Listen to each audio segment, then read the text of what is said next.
ADEC TV, conectado com você.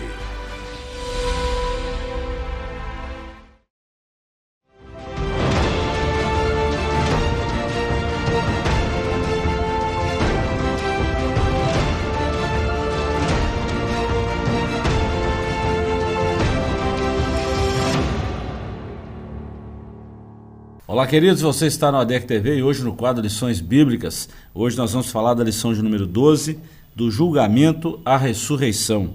O texto está no Evangelho de João, capítulo 19, o verso 30, e está escrito assim: E quando Jesus tomou o vinagre, disse, está consumado, e inclinando a cabeça, entregou o Espírito. Verdade prática: na cruz, Jesus triunfou sobre o pecado, na ressurreição, conquistou a vitória sobre a morte. A leitura bíblica em classe está no Evangelho de João, capítulo 19, versículos 17, 18, depois do 28 ao 30 e ainda capítulo 20, versículos 6 a 10. A nossa lição de hoje tem alguns objetivos. O primeiro deles é descrever o contexto da prisão e condenação de Jesus, explicar o significado teológico da crucificação, morte e sepultamento de Jesus e incentivar os alunos a celebrarem a ressurreição de Cristo como uma vitória sobre o pecado e a morte. Comigo aqui está o professor Joás, também presbítero Edivaldo, que é o superintendente da nossa ADEC Santa Cruz, e o professor Joás é professor de uma classe aqui no Tempo Central. Professor Joás, presbítero Edivaldo, nós estamos diante de uma das lições, vamos falar assim, todas são importantes, mas essa lição de hoje, ela está culminando, ou está fechando aí praticamente o Evangelho de João, e estamos trazendo informações preciosíssimas que vai do julgamento à ressurreição. Praticamente ali entre quarta a domingo, entre quarta e quinta-feira, domingo da última semana de Jesus. Mas de uma história e uma profundidade espiritual enorme. Lição muito boa, né, professor e presbítero Edivaldo? É o ponto crucial aí, né, do trimestre inteiro, né? Tudo que foi dito até aqui era para chegar nesse momento, né, para a gente entender o nosso papel nessa história, né, até as lições anteriores nós falamos daquela oração lá no capítulo 17, a traição de Judas, né, os últimos momentos de discursos com os discípulos, tudo para culminar nesse momento. Esse é o momento da nossa redenção, né, esse é o momento do triunfo de Cristo e da igreja, mas à primeira vista nem parece, né? Mas é o momento chave de toda a história do cristianismo. Então é uma lição, né, no final aí do trimestre, uma lição das mais ricas que a gente tem. Presbítero Edivaldo, nós falamos aí do julgamento à ressurreição. Há mais ou menos uns 20 anos eu li um artigo científico do professor, se não me engano, professor Hélio, e ele falou aspectos jurídicos do julgamento e condenação de Jesus. Se a gente for analisar à luz da Bíblia e à luz do direito, à luz jurídica da época, e até mesmo o direito atual, mas vamos falar da época em que Jesus foi condenado, sentenciado e crucificado. Muitos aspectos ali foram assim atropelados, totalmente irregular. Atropelados com um propósito, né? Sim, o propósito de que ele precisava passar pela cruz. É interessante que se a história de Jesus fosse contada antes da sua prisão ou até antes da sua prisão, seria mais uma história comum, seria mais um filósofo que surgiria na época de Jesus e seria mais uma religião que surgiria através da filosofia que Jesus ele deixou para nós. Mas o ato de morrer e ressuscitar e o ato de ser condenado injustamente o torna Deus, porque nenhum dos grandes líderes religiosos foi condenado injustamente, morreu e ressuscitou. Então a grande diferença do cristianismo para as demais religiões é que o seu fundador está vivo. Isso é muito glorioso, traz uma esperança extraordinária para os nossos corações. Eu trouxe à tona, professor Joás, exatamente essa questão jurídica, porque muitas pessoas pensam que a Bíblia é só um livro religioso, mas a Bíblia também é um livro científico, ela traz muitos assuntos e, para falar a verdade, a Bíblia tem todo tipo de assunto. E é bom quando a gente chega em situações como essa e tem condições de abordar esses temas assim. O tema é muito pertinente, né?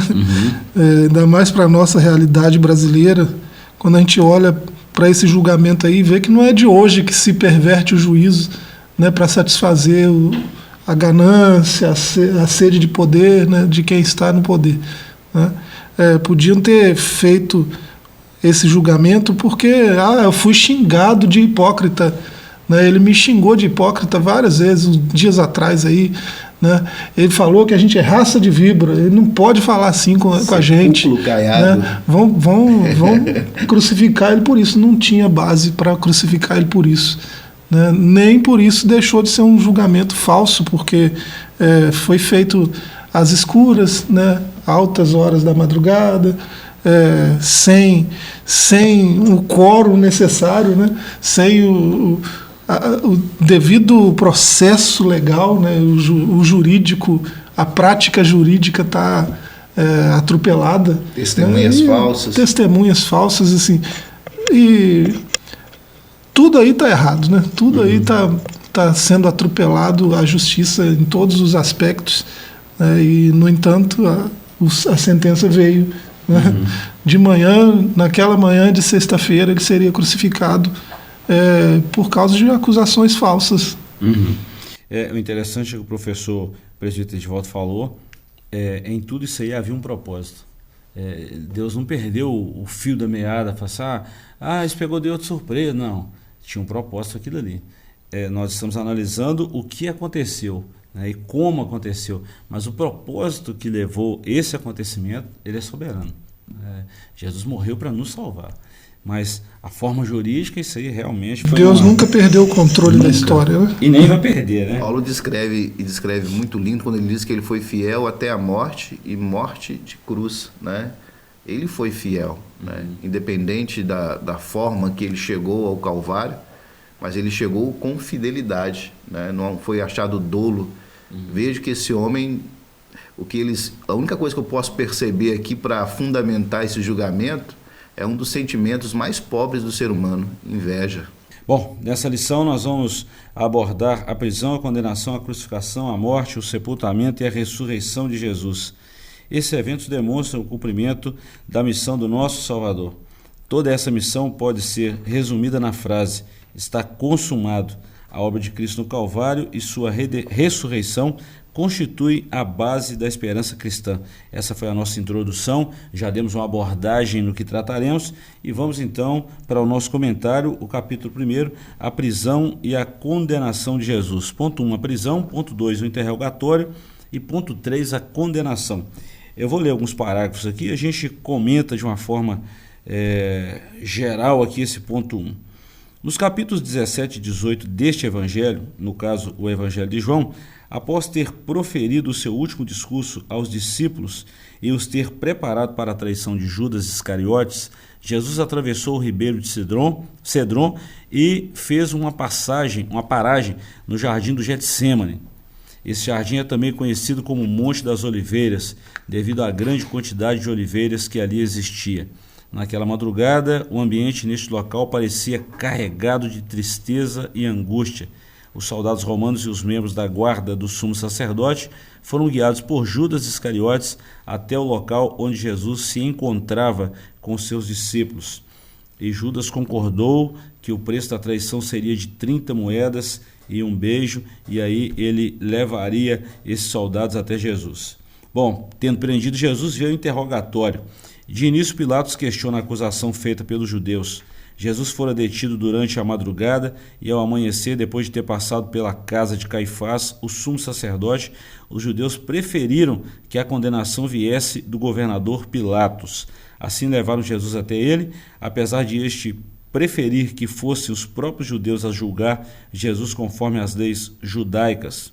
Por sua vez, Pilatos, na tentativa de aliviar a pressão política dos judeus, cedeu à hostilidade deles e decidiu colocar Jesus ao lado de Barrabás. Este último era um criminoso notório e escolheram liberá-lo em vez de desistirem da crucificação de Jesus. O ódio religioso do povo era tão intenso que eles não conseguiam ver nada que pudesse impedir a condenação de Jesus. E por fim aqui o ponto 3, a condenação. Pilatos mandou que fosse açoitado e posteriormente os soldados romanos, para humilhá-lo ainda mais, colocaram sobre a sua cabeça uma coroa de espinhos afiados, provocando-lhe ferimentos e fazendo o sangue escorrer pelo seu rosto. Esta era uma maneira de escarnecer da sua suposta realeza. O instrumento utilizado para os castigos era um chicote com tiras de couro afiadas que tinham pedaços de ossos ou pedras cortantes na ponta. Jesus foi ferido e teve a sua carne dilacerada pelos golpes. Nesse momento, nosso Senhor assumiu as nossas enfermidades e dores e foi afligido e oprimido e foi castigado pelas nossas transgressões e iniquidades, cumprindo assim a profecia do profeta Isaías, do capítulo 53. Bom, eu li recente agora o Salmo 22 e traz uma alusão ali do sofrimento de Jesus na cruz, um salmo que foi escrito aí aproximadamente 1000 anos antes, e um verso nesse salmo, que são cânticos, né, são poesias, muito assim que mexe com a gente, é que ele diz que o coração se tornou em cera, a língua se apegou ao paladar, ao céu da boca, e dava para contar os ossos. É claro que isso prefigurava o sofrimento, a crueldade, a força do chicote romano, ao ponto que batia e puxava a carne. Dava para ver membros do corpo, ver os ossos. E isso foi assim algo exposto à população que estava ali naquela hora. Mas tudo teve início na prisão, o interrogatório, e culminou nessa crueldade, mas com propósito de novo, né, presbítero Edivaldo? A gente reforça isso. É interessante, a gente está abordando aqui prisão de Jesus, condenação, crucificação, morte, sepultamento e ressurreição. Esses aspectos que vão forjar todo esse cenário, vão criar esse quadro da via sacra de Jesus, é muito interessante a gente perceber que ele se manteve com a sua integridade até no momento mais doloroso. Batiam, profetiza, humilhando ele ao extremo. Foi uma humilhação ao extremo. Isso substituindo o que era para mim passar devido ao meu pecado. Quando diz esse texto que o senhor leu de Isaías, né? Isso aqui faz a gente, quem percebe a grandeza do que Jesus fez, né? Oprimido, afligido, castigado por nossas transgressões e iniquidades. Então tudo que ele passou por mim. Isso faz com que nós, que já amamos a Jesus, esse amor só tende a crescer quando eu percebo o que Jesus fez para a minha salvação, para a nossa salvação. Isso é extraordinário. Professor Joás, para chegar e para culminar lá no Gólgota, lá no Monte Caveira, tinha que ter tudo isso aqui, esse passo a passo, né? Primeiro ele foi preso e era muito comum entre os judeus proceder dessa forma, porque eles não poderiam também quebrar a lei. Só lembrando aí que nessa época os judeus já estavam sob domínio romano, por isso que entra Pilatos aqui em cena, e entra o Caifás, que era o sumo sacerdote, Caifás e Anás, que era o sumo sacerdote, principalmente o Anás, e a gente sabe disso muito bem. Então, os judeus queriam se livrar da condenação. Não, vamos transferir isso para Roma. E os romanos, não, isso aí vocês vão julgar de acordo com a lei de vocês aí. E ficou um julgando para o outro. Mas eles queriam eliminar o problema, para eles, né? Eles tinham Jesus como um problema. O cenário político é bem complexo, né, nessa altura aí, né? Você tem paz, mas é a paz romana. Você tem lei, mas é a lei romana, né? Você tem reino, mas é o rei romano. Você tem via, né? Mas são estradas romanas. E assim, o cenário político em Israel, em Jerusalém, era um tanto mais complexo, porque embora sobre o Império Romano tinha características bem peculiares ali de governo, né? A gente vê isso na narrativa de João, né? Um jogando para o outro, o que eu faço com esse cara, né? Manda para lá. Aí o outro, não, isso não é problema meu, manda para lá. Aí fica aí, Pilatos, Herodes, sei o quê, né? Aí fica aquele empurra, porque era um cenário político complexo, né? Além disso, tem o cenário religioso, porque na política de Jerusalém, né, a religião tem uma importância muito grande. Influência. Então, esses sacerdotes, escribas, fariseus, né, esses mestres da lei, a influência política que eles têm é muito grande. Então Jesus vai ser crucificado por causa deles, né? Eles que inflamam o povo, eles que compram testemunhas. Então os poderosos sempre vão fazer o que querem, né? Ainda que a lei seja prejudicada por isso, ainda que a justiça seja pervertida, trocada, né? Atropelada. E foi o que aconteceu, né? O interessante disso tudo, lógico, né, é o que o Edivaldo ressaltou, né? O nosso papel nessa história toda, né? Você vê desde o capítulo 17, João traz um relato dos fatos muito interessante, ele vai colocando aquilo em ordem, né? Você vê no 17 Jesus orando por nós, né? Lembrou lá do Gilberto, do Edivaldo, né? E intercedeu por nós junto ao Pai, e você vê ele caminhando, né? Você vê desde a entrada triunfal de Jerusalém até esse momento aqui no horto, né? Porque João usa essa linguagem, né? Mas a gente, pelas outras leituras dos outros evangelhos, sabe que é o Getsemane. João fala que ele atravessa o ribeiro de Cédron, né? E a gente pode imaginar o cenário, né? O cheiro de sangue dos sacrifícios que descem lá do templo, que são despejados no ribeiro. Né? Ele atravessando aquilo, vendo aquela água ensanguentada, né? Ele indo para a solidão do horto, porque quem está com ele está dormindo, né? Então ele está lá sozinho, ele e o Pai conversando. E aí de novo ele lembra de nós, né? Esse cálice é pesado, se tiver jeito de passar, né? Ele está negociando com o Pai o que pode ser feito. Não tem outro jeito, é isso. Então seja feita a sua vontade, né? Eu me disponho a salvá-los. Lembra aquele Gilberto que eu falei com o senhor, aquele Edivaldo, né? Eu me disponho a salvá-los, né? Vai ser assim, vai ser do jeito que o senhor quer. E ele se submeteu ao Pai.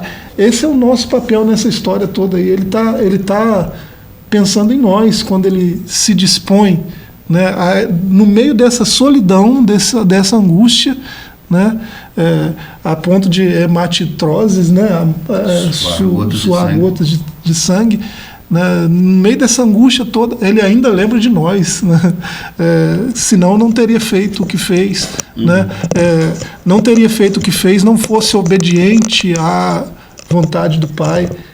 Então, tudo isso está em jogo e Jesus sabe, né? Se submete, né? E o que vem depois, quem participou, né, da exibição de Mel Gibson, né, retratando isso que veio aí depois, né, sabe que talvez tenha sido até pior do que aquilo, né? A verdade foi, de todos os cenários que a gente já viu, que ele foi o que mais se aproximou, né? Então, mais se aproximou. Jesus sofreu e não foi um sofrimento, né, pesado. E por falar em sofrimento, o presbítero Edivaldo, uma coisa que a gente sempre lê, sempre quando a gente fala do capítulo 53 de Isaías, a gente sempre cita ali do versículo 1 ao 6. Mas tem muito pouca gente que conhece o 8, 9, 10, 11 para frente ali. Mas quando chega no versículo 11, eu amo esse texto de Isaías 53, essa profecia de 700 anos aproximadamente antes de Cristo. Mas o versículo 11 está escrito lá, que ele verá o trabalho das suas mãos e ficará satisfeito. E é o que o professor Joás falou, atravessando o ribeiro, vendo aquela imagem do que seria o seu sacrifício posteriormente, mas vislumbrando um futuro e vendo o trabalho, a obra dele que foi perfeita, isso é maravilhoso. Já pensou ele projetando, porque presente, passado e futuro, para ele é uma coisa só, ele projetando esses 8 bilhões de seres humanos que existem hoje? Foi por vocês que eu fiz isso, por todos, não tem exceção, não tem acepção de pessoa, por todos eu fiz isso. Isso é maravilhoso demais. Só para fechar, o sacrifício da crucificação, a crucificação de Jesus é vista como um sacrifício redentor para salvar a humanidade do quê? Do pecado. Amor e misericórdia. A crucificação demonstra o amor e a misericórdia de Deus para com a humanidade, todo ser humano. Ele fez isso por todo ser humano. E a vitória sobre a morte, que já vem aí a questão da ressurreição de Jesus, que é vista como uma vitória sobre a morte e o pecado, né? Isso é maravilhoso. Bom, professor Joás, presbítero Edivaldo, nós vamos ter que dar uma parada aqui nesse primeiro bloco, mas eu já quero te convidar, você que está assistindo a gente aí, a fazer parte dessa escola dominical presencial. É claro que aqui o nosso tempo é muito limitado, não tem como a gente abordar e explanar bem o assunto devido ao tempo, mas presencialmente você pode fazer pergunta, pode trazer algum comentário adicional, dar a sua sugestão e ficar informado de muita coisa que a gente vai estudar nas próximas lições também. Nós vamos dar uma parada aqui por um minutinho só, voltamos já já com a segunda parte dessa lição muito importante. Voltamos já já.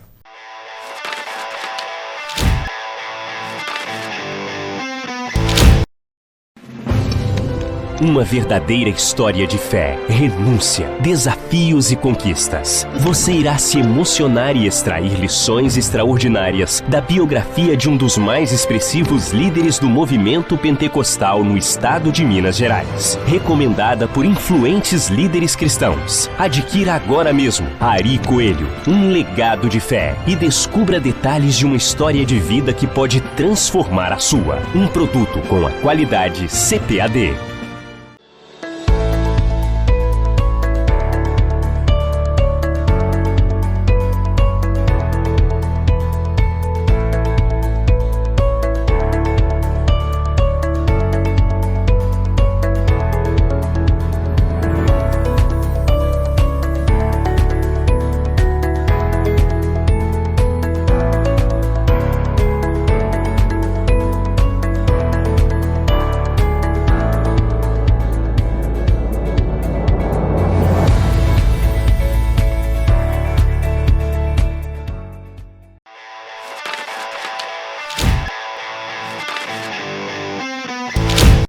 Olá, queridos, estamos de volta com o seu ADEC TV e hoje nós estamos tratando aí assunto importante da lição de número 12, do julgamento à ressurreição.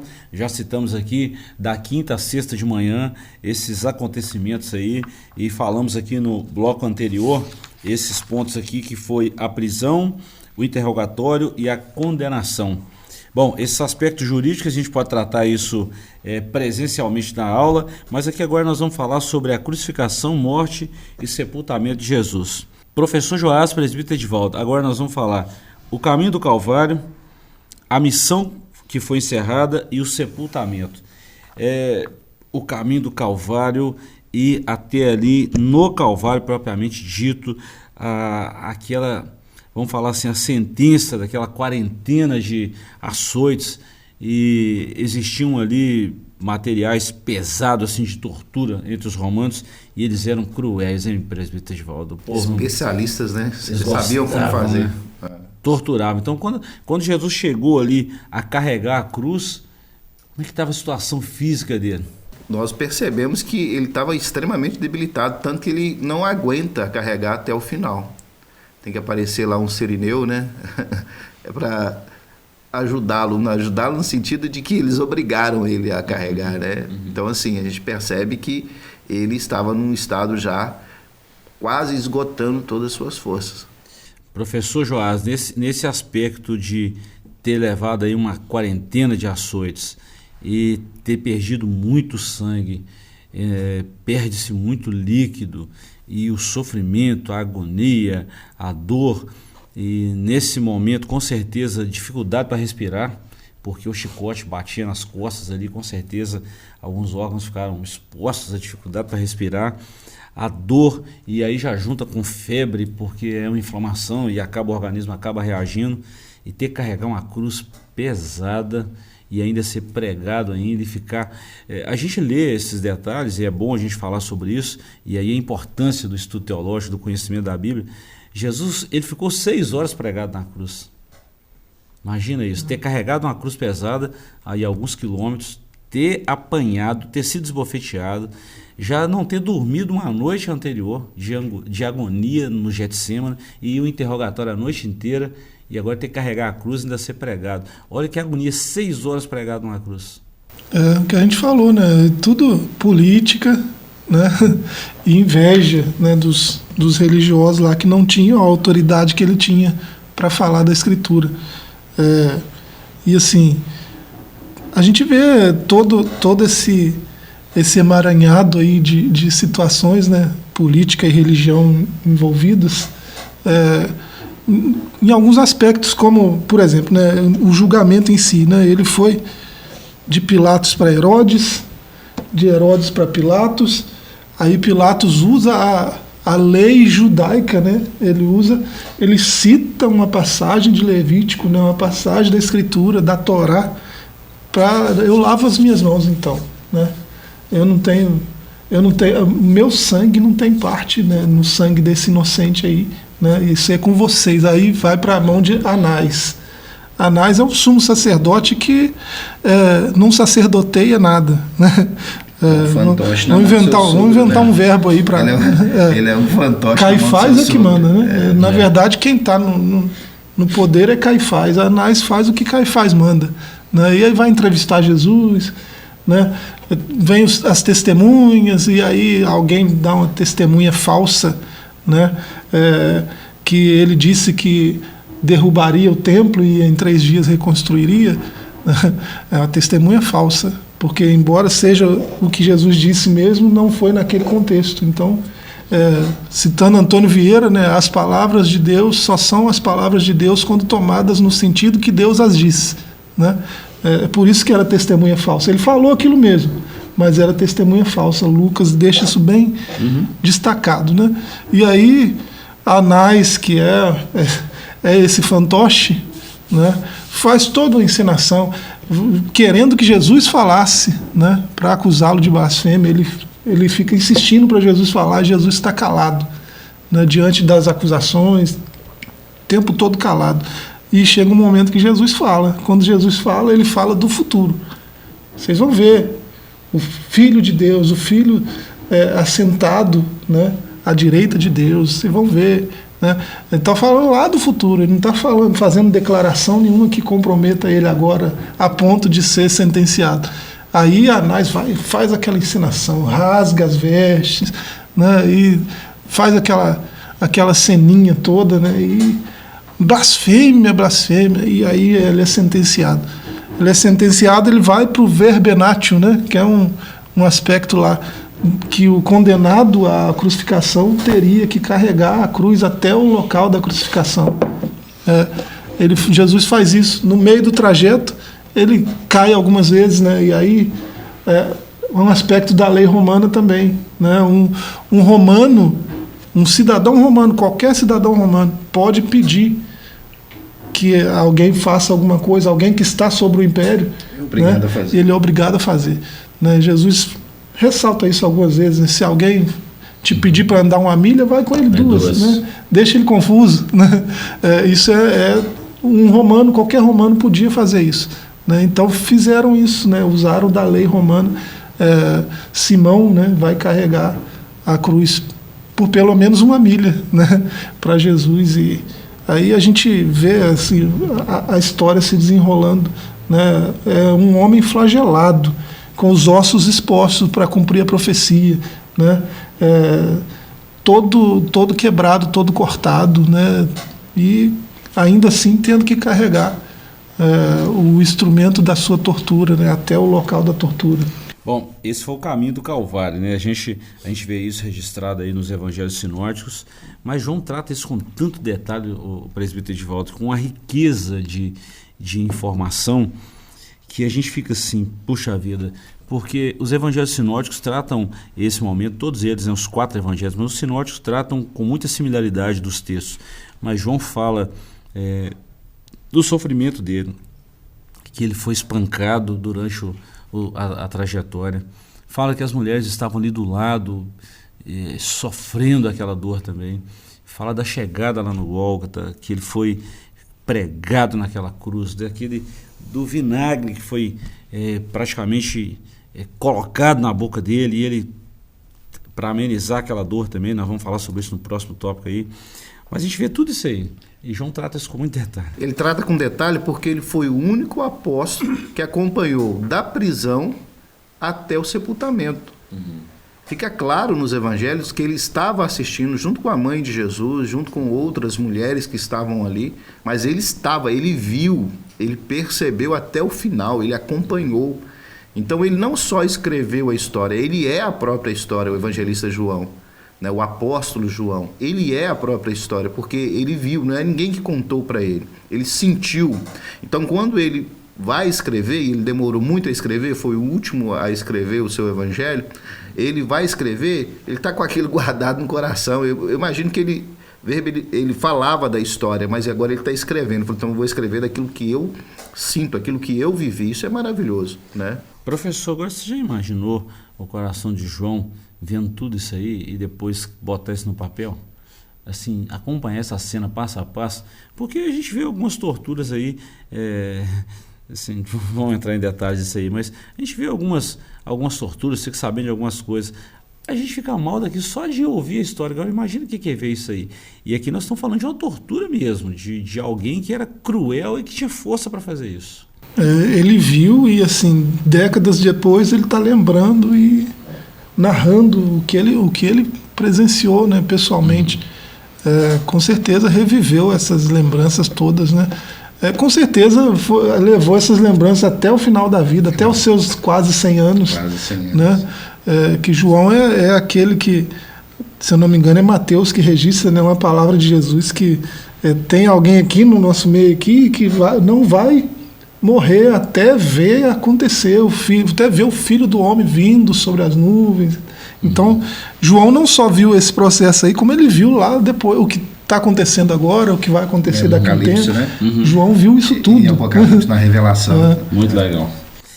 Bom, falando aqui da missão encerrada, como homem, Jesus experimentou a sede, que foi a última necessidade humana antes de morrer na cruz.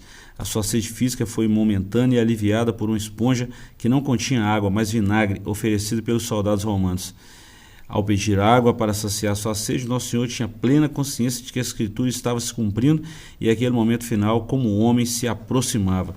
E a gente vê isso aí. E por fim o sepultamento. No versículo 38 aparece um homem que admirava Jesus e era um discípulo discreto e reservado chamado José de Arimateia.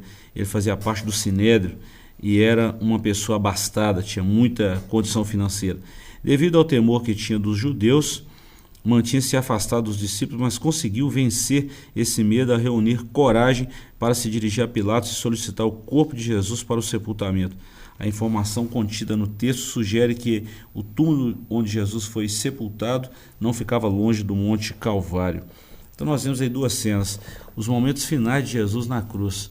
E João registra um fato muito interessante também em os evangelhos, que além da humilhação, de ter sido espancado, ter sido exposto ao vitupério, além de ter sido humilhado publicamente, ainda foi crucificado entre dois ladrões. Isso tudo tinha que acontecer, né? Para cumprir as profecias, porque se ele não sofresse aquela tortura, né, da azorrague, né, das 40 chibatadas, se ele não sofresse aquilo, ele não iria tão debilitado para a cruz.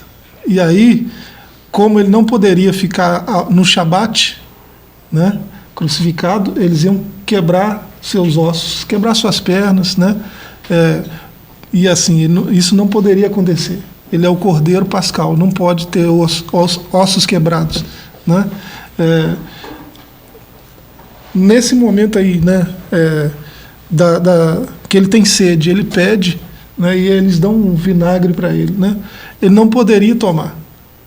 O vinagre amenizava a dor do crucificado, né? Porque aqueles pregos, aqueles cravos vão inflamar, né, os nervos, os músculos, vai causar dores assim terríveis, né, dores de desmaio, né? E aí esse vinagre amenizava, mas vinagre tem hametz, né, tem levedura, vinagre tem, né, algo que é proibido na Páscoa. Fermento. O judeu não pode consumir hametz durante a Páscoa. E ele é o Cordeiro Pascal. Como que ele vai, né, ingerir isso, não pode, né? Então ele vai ficar com essa dor, né? Ele vai suportar essa dor, né? Não vai querer amenizá-la porque não pode, senão a profecia não se cumpre, né? Então tudo isso tem que acontecer e Jesus está consciente disso tudo, mesmo no meio dessa dor toda, mesmo no meio desse sofrimento. Você imaginou, presbítero Edivaldo, a dificuldade que era para respirar com as mãos cravadas ali por aqueles cravos, né, pregados ali na cruz, e aquele suporte que segurava o pé por um tempo? A gente, para respirar, a gente tem que fazer força, né? Você movimenta o tórax, você movimenta o peito, o peitoral. Você já imaginou alguém pregado naquela cruz para respirar com parte do corpo, né, parte do pulmão ali, as costas abertas de tanto apanhar, com certeza o oxigênio com dificuldade, a dor que era para respirar? Terrível. E assim, como ficava nesse sufoco, né, isso fazia parte, né, do martírio, né, para ele levantar e conseguir respirar, pegar ar de novo, tinha que fazer um esforço com a mão que está pregada, né? Isso causa mais feridas ainda, mais dor ainda, né? Mas instintivamente é o que é para ser feito, é o que precisa ser feito, né? Para puxar um pouco de ar, né? E isso vai até o momento final aí, né? Às 3 horas da tarde, né? Onde ele expira, né? Ele dá o brado e expira aí. Termina. Nós estamos falando praticamente de 9 horas da manhã até as 3 da tarde, 6 horas de um período de crucificação. Depois de ter apanhado, ter sofrido muito, ter passado uma noite em claro, enfim. Mas quando chega às 3, aproximadamente ali às 3 da tarde, exatamente lá em Êxodo 12, era a hora que o cordeiro era imolado, né? Finalzinho da tarde ali, para um judeu. Jesus dá o brado e fala aquela frase: está consumado, o tetelestai, está pago. E aí, como estava a véspera do sábado ainda, né, porque a vigília do judeu é diferente do nosso horário de hoje, né, não termina meia-noite, terminava um pouquinho antes ali. Na verdade, começa ao entardecer de sexta e termina ao entardecer de sábado. Então, né, são de um dia para o outro. Essas vigílias, né, Jesus falou muito sobre isso, então tinha que tirar o corpo para sepultar. É nesse cenário que aparece aí o José de Arimateia, que fazia parte do Senado, também do Sinédrio, né? E era um homem de muita influência, tinha condição, e aí fez os preparativos, tirou o corpo. O próprio Nicodemos é narrado também, né, que ele chega com um peso de perfume, uma coisa extraordinária, né? A gente vê assim, não era um grupo qualquer que acompanhava Jesus, né? Não era só as pessoas humildes da época de Jesus, o próprio clero do próprio judaísmo percebeu quem ele era, né? Pessoas até da casa de César, a Bíblia diz assim: eu saúdo os da casa de César. Pessoas da casa de César seguia Jesus, percebeu que ele era o Salvador, né? Então é coisa extraordinária. Tem pessoas que acham que essa questão de ser cristão, hoje não, né? Mas alguns anos atrás é religião de pobre, né? E não é. Desde a época de Jesus a gente percebe que Jesus ele impactou todas as classes sociais. Eu vou corroborar, como diz meu amigo Léo Canarinho, corroborar que esse texto que você está falando aí. Pouco tempo depois de Jesus veio Paulo, e me parece que foi aos Filipenses que Paulo fala que ele teve a oportunidade de pregar a guarda pretoriana. Aí você já imagina que era a guarda pretoriana, a influência de Paulo, né? Ou seja, o evangelho não tem limite. Não tem limite. Muito bom. Bom, professor, nosso tempo está terminando aqui, vamos falar sobre a ressurreição, e não vai dar para a gente ler o tema, esse assunto é maravilhoso, mas na ressurreição de Jesus, professor Joás, nós temos 3 subtópicos aí. Primeiro, o túmulo vazio. Segundo, a ressurreição com base na fé cristã. E o terceiro, Cristo ressurreto, quebra a incredulidade. Foi sepultado numa sexta, passou a vigília da sexta, do sábado, mas no domingo de manhã, o primeiro dia da semana, Jesus ressuscitou, o túmulo ficou vazio. E quando isso aconteceu um fato interessante, essa ressurreição com base na fé cristã, que o Império Romano mandou colocar os fariseus, na verdade os judeus, né? Põe lá soldados vigiando ali durante o dia e a noite, porque se ele ressuscita ou se alguém vai lá e rouba o corpo dele, essa segunda notícia vai ser pior do que a primeira. E ele sabia, porque ele disse que ao terceiro dia ressuscitaria. Eles sabiam, os judeus sabiam, porque ele disse que ao terceiro dia ressuscitaria. Então põe para vigiar que se isso acontece, eles vão lá e roubam o corpo, falam que ressuscitou, o estrago vai ser pior. Só que quando Cristo ressuscitou e apareceu a Paulo falou isso, né? 500 irmãos, dos quais muitos estão vivos ainda, na época que ele escreveu, claro, né? Como é que contesta isso? Foi lá, roubou o corpo. Tá bom, roubou o corpo, mas e a prova que está vivo?